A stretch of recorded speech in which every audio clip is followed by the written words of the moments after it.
आदाब, आप सभी का इस्तकबाल है हमारे इस खास प्रोग्राम चलती रहेगी जिंदगी में और मैं हूं आपके साथ तरन्नुम अली।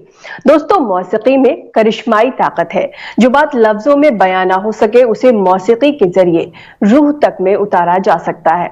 इन दिनों यही काम कश्मीर के कलाकार कर रहे हैं। कोरोना को लेकर लोगों को आगाह करने की अनोखी मुहिम छेड़ रखी है। अपनी गायकी के जरिए इस वबा से बचने के तरीके बता रहे हैं, मेंटल स्ट्रेस दूर करने की कोशिश कर रहे हैं और एक ऐसी ही कलाकार है जो अपने तरीके से लोगों को अवेयर करने का काम कर रही है। और कुछ ही देर में हमारे साथ जुड़ेंगी सिंगर महमीद सैयद। इस वक्त मेरे साथ है मेरी साथी सना वारिस। आपका इस्तकबाल है हमारे इस प्रोग्राम में।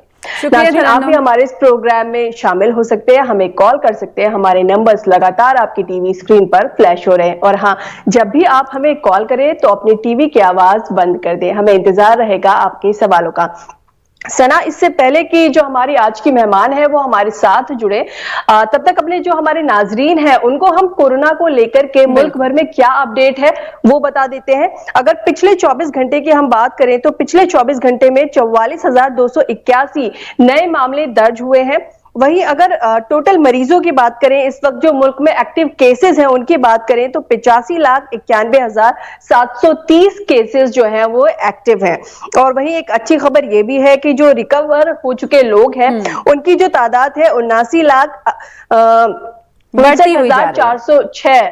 जी, ये लोग जो है ये शिफायाबी की तादाद हम देख रहे हैं कि धीरे धीरे बढ़ रही है मजमूई तौर पर। वहीं एक्टिव केसेस की तादाद में कमी तो दर्ज की जा रही है, लेकिन ये भी कहीं ना कहीं बढ़ते हुए दिखाई दे रहे हैं। दिल्ली की अगर मैं बात कर लूं, क्योंकि तरन्नुम आप दिल्ली में ही क़याम पजीर हैं और दिल्ली में लगातार केसेस बढ़ रहे हैं। अच्छा, मैं आपसे ये समझना चाहूंगी, क्या लोग जब आप दिल्ली में मार्केट और बाजार का रुख करती हैं तो क्या वहां पर लोग सोशल डिस्टेंसिंग और मास्क वगैरह का ख्याल क्यों नहीं रखते? आखिर ऐसी तस्वीरें हम तक क्यों आ पाती हैं? हैदराबाद से हम लोग देखते हैं और ये सोचते हैं कि आखिर दिल्ली वालों को कोरोना का डर क्यों नहीं, क्योंकि माहौलियाती आलूदगी यानी पॉल्यूशन इतना बढ़ रहा है, AQI लेवल भी काफी ज्यादा हो रहा है, इंतहाई खराब जुमरे में पहुंच रहा है, लेकिन अवाम वहां पर कुछ बेदार नहीं है या फिर वो बेदारी का सबूत देना नहीं जी।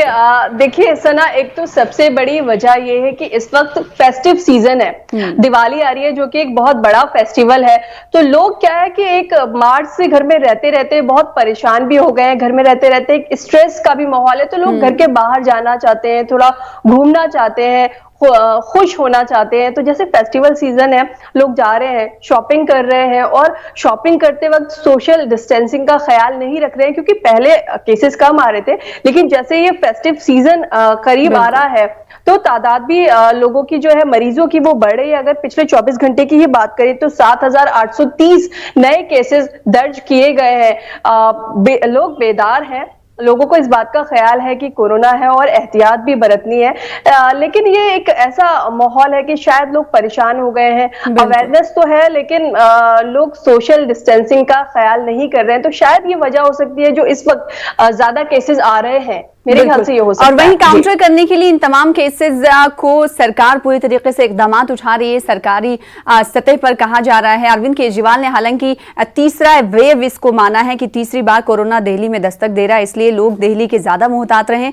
तो वहीं सरकारी इकदाम ये देखी गई इन दिनों की दिल्ली में पटाखों पर यानी क्रैकर्स को ना ही खरीदा जा सकता है, ना ही फरोख्त किया जा सकता है, ना ही छोड़ा जा सकता है, जलाया जा सकता है। अगर कोई इसकी खिलाफ वर्जी करता है तो उसके खिलाफ कानूनी चाराजोई करी जाएगी, ऐसा अरविंद सरकार ने पहले ही तरन्नुम कर दिया है। तो हो सकता है माहौलियाती आलूदगी में कमी इस वजह से देखी जाए, क्योंकि हम ये मानते हैं और सियासी मुबस्सरीन ये मानते हैं और जो माहौलियात के एक्सपर्ट हैं वो ये कहते हैं कि हवा का मेयार जो है वो कहीं ना कहीं बढ़ता हुआ जा रहा है, खराब से खराबतर होता जा रहा है, इसलिए आवाम को सना यहाँ पर हमारे साथ हमारी मेहमान सिंगर महमीद सैयद जुड़ चुकी हैं, उनका इस्तकबाल करते हैं। महमीद, इस्तकबाल है आपका हमारे इस प्रोग्राम में। महमीद, सबसे पहले आप मुझे ये बताइए कि कश्मीर में एक मुहिम चल रही है, कलाकार जो है वो अपने thank you so much.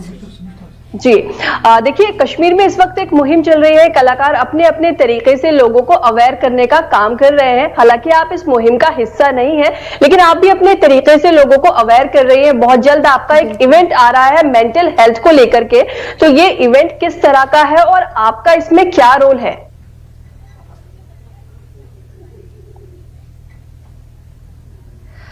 Well I think not as an artist, as an individual सबकी रिस्पॉन्सिबिलिटी बनती है कि वो अपनी सोसाइटी के लिए कुछ कंट्रीब्यूट करे, और मैं अपना हिस्सा कर रही हूँ, कोशिश कर रही हूँ कि अपनी तरफ से कुछ कर पाऊँ अपने लोगों के लिए, अपनी सोसाइटी के लिए।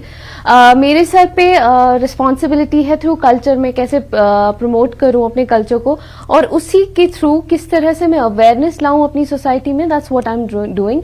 और थ्रू दीज चैरिटी शोज या मैं परफॉर्म करूंगी या मैं गेस्ट अपीयरेंस देती हूँ, बट मेरा मैसेज हमेशा यही रहता है लाइक जिससे भी रिलेटेड वो एक कॉज से रिलेटेड वो इवेंट हो, तो I just try to make my message clear to people and my society. जी, तो ये जो अभी इवेंट है ये मेंटल स्ट्रेस को लेकर के है, तो क्या आपको लग रहा है कि इस वक्त इसकी जरूरत है, लोगों में मेंटल जो स्ट्रेस है वो ज्यादा है?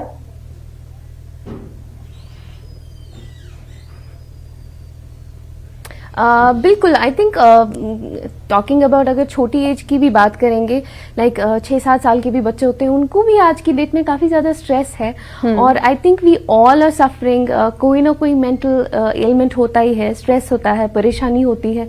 एंड टॉकिंग अबाउट कंसिडरिंग जो अभी सिचुएशन है कोविड की वजह से हुई है, या हम कश्मीरियों पे तो पहले से सितम था और हम लोग तो पहले से ही लॉकडाउन के आदी हो चुके हैं, और मुझे लगता है कि कश्मीरी यूथ जो है वो काफी स्ट्रेस से गुजर चुकी है। एंड वन अमंग्स दोज, मेरे साथ गिटारिस्ट उमर बैठे हैं, ये भी गुजर चुके हैं, हम सभी लोग काफी स्ट्रेस से गुजरते हैं, और आई थिंक अवेयरनेस फैलाना काफी इंपॉर्टेंट है सो दैट वी अंडरस्टैंड कि हम कहाँ पे स्टैंड करते हैं अपनी लाइफ। जी बिल्कुल, बेहतरीन कोशिश है महमीद सैयद आपका, और मैं एक खास अंदाज में आपका वेलकम करना चाहूंगी। शायद मैं उसे सही तरीके से प्रोनाउंस ना कर पाऊं, फिर भी मैं कोशिश करती हूँ। कशीरे कोर छे खैर मकदम करा। Thank you.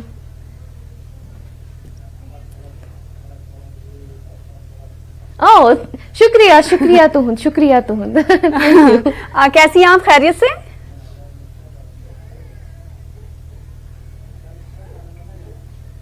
बिल्कुल अल्हम्दुलिल्लाह, बिल्कुल बढ़िया से। ठीक है, तो मेरी साथी तरन्नुम मेरे साथ हैं, और कई सवाल आपसे होंगे मेंटल हेल्थ को लेकर। उन्होंने आपसे सवाल किया, जाहिर सी बात है लॉकडाउन जब था तो मेंटल हेल्थ की प्रॉब्लम सबसे ज्यादा हुई, और लोगों ने अपने आप पर ध्यान देना शुरू किया, और ऐसे में लोगों ने खुद को भी पहचानना इस दौर में शुरू किया। कई लोग ऐसे थे जो इस दौर को बड़े ही इंजॉयमेंट के तौर पर लेते हुए और अपने अंदर जो छुपी हुई सलाहियतें थी उसे उजागर करने में काफी नजर आए। ऐसे में मौसीकी की अगर हम बात करें तो मौसीकी का भी कई लोगों ने सहारा लिया। मौसीकी सुनना और लिखना या फिर गुलकारी करना, कई ऐसे टैलेंट हमारे सामने हैं। कश्मीर के सितारे एक ऐसा टैलेंट शो रहा जो हमारे सामने है। जी सना, मैं आपको यहाँ पर रोकना चाहूंगी, हम महमीद से बात करेंगे। इस दौरान एक कॉलर हमारे साथ जुड़ गए हैं, पहले इनका सवाल लेते हैं। जी हेलो, बताएं क्या सवाल है आपका? कॉलर का राब्ता शायद मुनक़ता हो गया है। महमीद सैयद, आपसे ही सवाल कर लेते हैं। आखिर मौसीकी एक ऐसे दौर में जा पहुंची है जिसे लोग कभी भी परेशान होते हैं तो उससे लुत्फानंदोज होते हैं, और तमाम परेशानियों से निजात दिलाने के लिए, क्या आप ऐसा मानती हैं? और मौसीकी से किस तरीके से लोगों का अटूट रिश्ता आप मानती हैं? क्योंकि आप एक गुलकारा हैं, सिंगर हैं, तो आप इसे बखूबी हमसे बेहतर समझ सकती होंगी।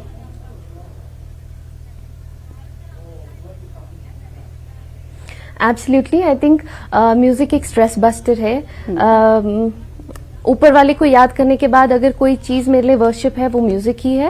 एंड आई थिंक कहीं ना कहीं चाहे कोई भी हो, म्यूजिक हर चीज में है, चाहे वो बारिश हो, चाहे वो ट्रैफिक का साउंड हो, कहीं ना कहीं आई फील लाइक म्यूजिक हर चीज में होता है।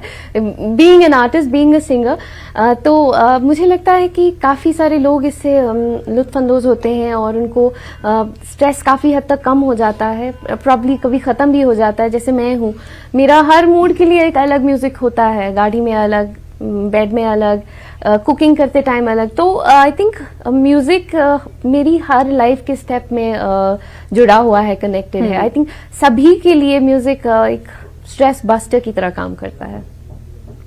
जी सना, क्या ख्याल है? जैसा कि आप हमारे साथ है कोविड के दौरान जब महमीद, आप अपनी बात कंटिन्यू कर सकती हैं।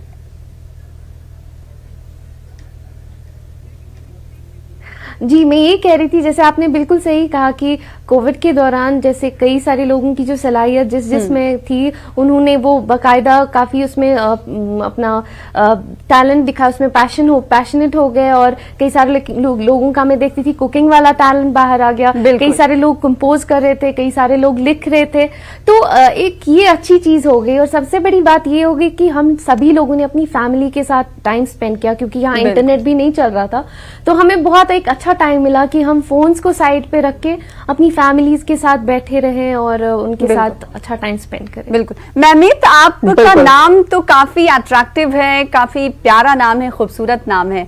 नाम के साथ साथ आप गाती भी बहुत अच्छा है, तो क्यों ना हम अपने नाज़रीन को मजीद इंतजार ना करें। बिल्कुल बिल्कुल। बल्कि आप सना मेरे ख्याल में जो इनकी पहली एल्बम थी चुलमा रोशे रेशे, वो हम उसमें से कोई सॉन्ग सुनते हैं। जी बिल्कुल तरन्नुम।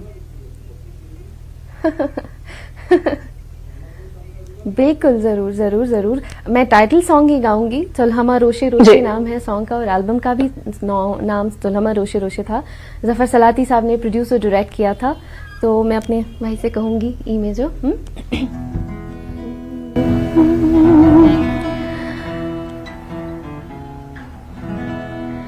चुलमा रोशे रोशे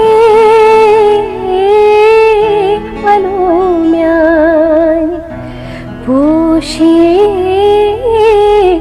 मदनो चुलमा रोशे रोशे वलो म्यान पोशे मदनो चुलमा चुलमा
वाह, बहुत खूब महमूद, बहुत मिठास है आपकी आवाज में। अच्छा, आपने हमेशा ही अपनी गायकी के जरिए जो कश्मीरी अदब है वो विदेशों में जो कश्मीरी बसे हुए हैं उन तक पहुंचाने का काम किया है। तो मैं यहाँ पर जरूर चाहूंगी कि आप कोई ऐसा कलाम जरूर पेश करें हमारे व्यूअर्स को जिसमें कश्मीर का जो अदब है उसकी झलक हमें नजर आए।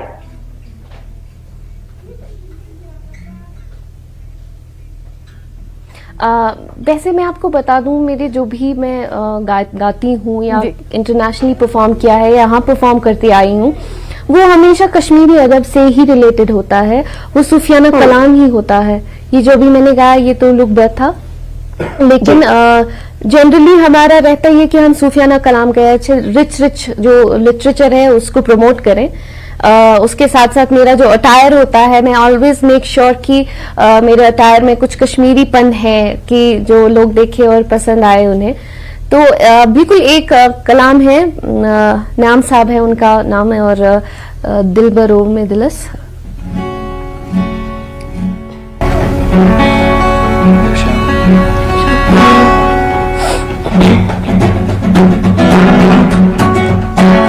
दिल बरो कास गांगल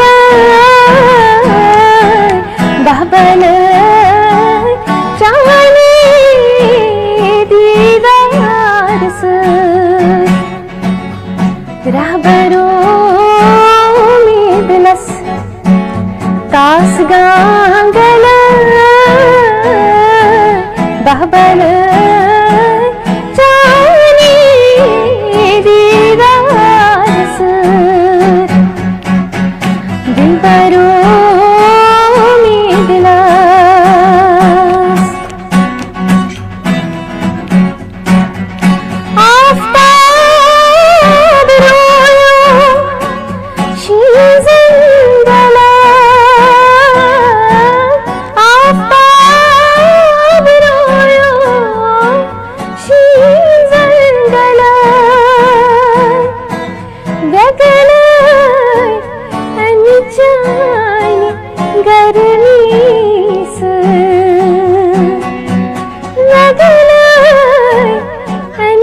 नीला बस क्या मुजादला बाबल जाने दीदार से रहबरो दिलस तास गांगला बाबल जाने दीदार से दिवरो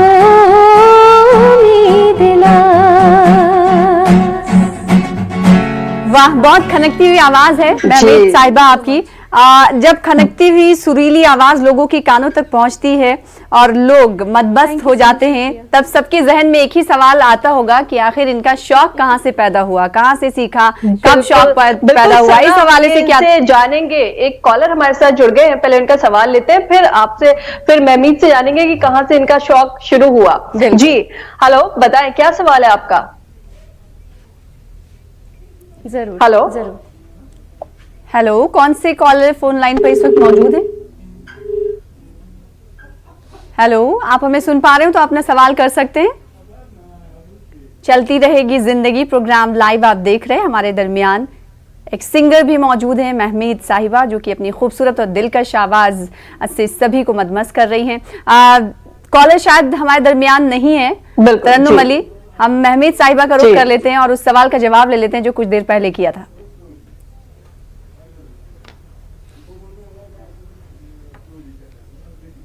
जी तो मेरा शौक एक्चुअली मैं कहूँगी कि काफ़ी इनहेरिट हुआ है।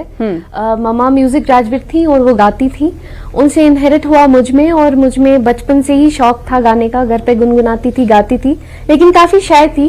ज़्यादा देर तक शाय नहीं रही क्योंकि स्कूल में ऑलमोस्ट सेकेंड या थर्ड में पढ़ती थी जब वॉलंटरली मुझसे पूछा गया कि कौन उठ के गाना चाहेगा, और मैं खड़े होकर अपने फ्री पीटी क्लास में उठ के गाने लग गई। और उस दिन से मुझे लगता है मैं अभी तक कभी शाय नहीं हुई हूँ, ना कैमरा फेस करते हुए ना ऑडियंस को फेस करते हुए।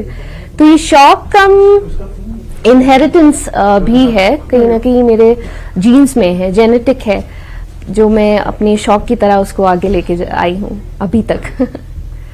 अच्छा महमीद साहिबा, पहले आपकी पहचान होती थी लंबे बालों वाली महमीद, लेकिन अब तो पहचान होने लगी है अच्छा गाने वाली महमीद। ये सफर कैसा रहा? बिल्कुल सही कहा आपने, मैं तो हैरान हूँ, आपको कैसे पता है इस बारे में? अब न्यूज़ 18 उर्दू है, पता कर लेता है सब कुछ। सो बेसिकली बिल्कुल सही, आपको मालूम है। और पहले तो बालों से काफी फेमस थी मैं, लेकिन अभी आवाज से फेमस हो गई हूँ, अपने म्यूजिक से फेमस हो गई हूँ, क्योंकि मेरा पैशन है, और जब तक ये पैशन नहीं होता तो शायद इतनी आगे नहीं मैं आ पाती, क्योंकि पैशन पैशन को और जिनको शामिल कर लेते हैं अपने प्रोग्राम में। हेलो, कौन साहब कहाँ से? हेलो अस्सलाम वालेकुम। वालेकुम अस्सलाम। कौन साहब कहाँ से बोल रहे हैं और क्या सवाल है? महमीद साहिबा भी हमारे दरमियान मौजूद हैं, फरमाइशें भी आप कर सकते हैं। कलकत्ता से बोल रहे हैं, ईद मिलादुन नबी के बारे में एक गजल दीजिए। जी, कलकत्ता से बोल रहे हैं, कलकत्ता से बोल रहे हैं, ईद मिलादुन नबी का चांद है ना, उसके बारे में एक गजल दीजिए। जी जी, जरूर जगह देंगे। आप हमें कॉल करते रहिएगा और आपकी फरमाइशों पर भी हम रजामंद रहेंगे। बहुत बहुत शुक्रिया कॉल करने के लिए महमीद साहिबा। तरन्नुम, आप कुछ पूछना चाहती महमीद साहिबा से जो आपके जहन में हो, जो अभी तक नहीं पूछा हो? जी बिल्कुल, मैं ये जानना चाहती हूँ सना। जी जरूर, कॉलर का जरूर ऑडियो डाउन कर दीजिए। मैं तरन्नुम कुछ पूछना चाहती महमीद साहिबा से, वो जी बिल्कुल। महमीद, जैसे कि हमने मार्च से लेकर अब तक ये जो कोरोना का दौर रहा, इसमें हमने देखा कि हर किसी का, चाहे किसी का बड़ा काम हो या छोटा काम हो, काम जरूर मुतासिर हुआ है। तो आपका काम कितना मुतासिर हुआ है? मार्च से पहले की बात करें तो आप मंथ में या एक महीने में बात करें तो कितने इवेंट्स आप कर लेते थे, और अब क्या है कि कितने इवेंट्स हो पाते हैं, कितना ज्यादा काम मुतासिर हो रहा है?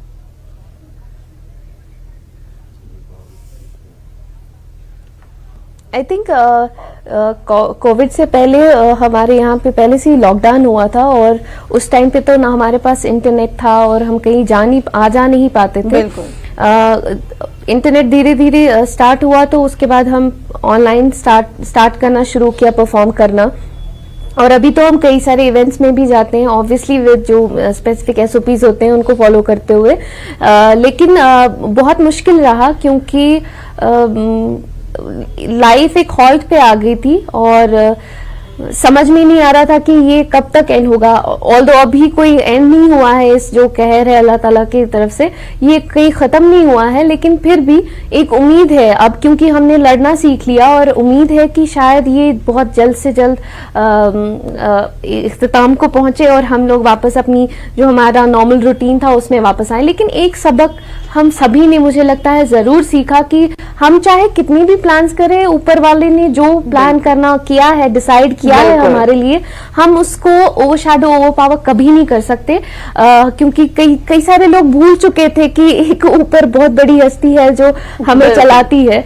आई थिंक ये भी हम देखें कि हम जो ह्यूमन स्पीशीज है वो को एग्जिस्ट करना नहीं जानती है, वो इस प्लैनेट को ओन कर रही है।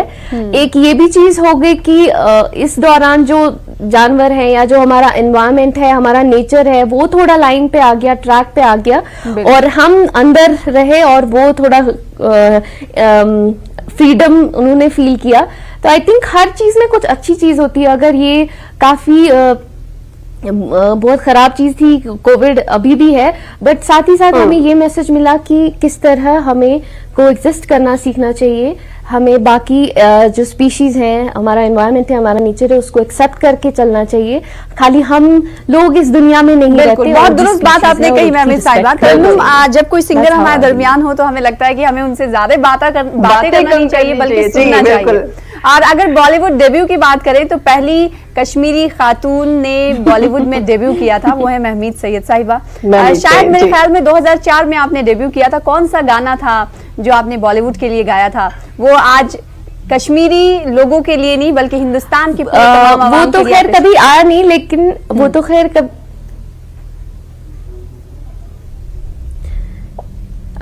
उसके साथ साथ अभी रिसेंटली सरगोशिया मूवी के लिए मैंने परफॉर्म किया था, सॉन्ग रिकॉर्ड किया था, और मेरे साथ जो फिल्म फेयर अवार्ड विनर अमी मिश्रा है, उनके साथ डुएट गाया था, लम्हा लम्हा। बिल्कुल, तो फिर हो जाए लम्हा लम्हा। तो वो मूवी कश्मीर पे ही बेस्ड थी। ओके। E minor. लम्हा लम्हा जाने क्या है, सहमा सहमा पूछ रहा है, खोई खोई अपनी मंजिल, रास्ता रास्ता ढूंढ रहा है, सुन कहती है क्या खामोशियों, कुछ हवा करे सरगोशियां सरगोशियां। लम्हा लम्हा जाने क्या है, सहमा सहमा पूछ रहा है, खोई खोई अपनी मंजिल, रास्ता रास्ता ढूंढ रहा है, सुन कहती है क्या खामोशियां, कुछ हवा करे सरगोशियां सरगोशियां सरगोशियां। थैंक यू जी जी, बहुत खूब। अच्छा सना, महमीद की एक और क्वालिटी है, ये गाती तो बहुत अच्छा है, इसके अलावा आपको ये जानकर भी बड़ी हैरानी होगी कि इन्होंने जर्नलिज्म और मास कम्युनिकेशन में एमए किया है। अरे वाह। 3 मास्टर्स किए हैं और एमएड भी किया है। वाह जी महमीद, आपने इतना सब किया है, उसके बावजूद आपने कहीं जॉब के लिए या कुछ और करने का नहीं प्लान किया?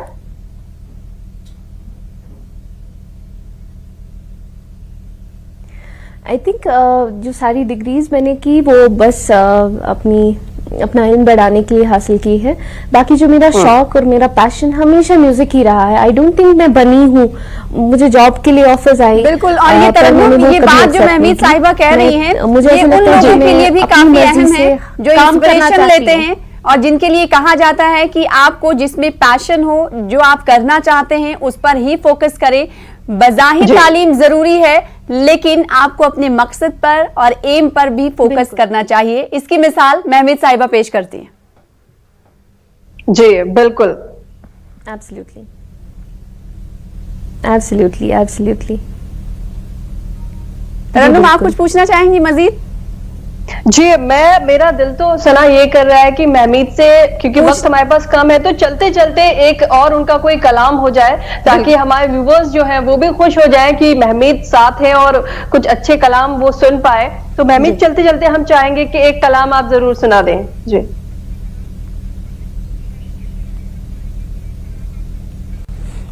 तो ये कलाम है बशीर दादा साहब का और बहुत ही जल्दी मैं इसको रिलीज करने वाली हूँ। और ये स्पेसिफिकली टिपिकली मैंने कोविड के दौरान बनाया और मेरे भाई ने इसमें हेल्प की। मोहित साहिब मेरे भाई हैं, उनने हेल्प की इसका म्यूजिक बनाने में।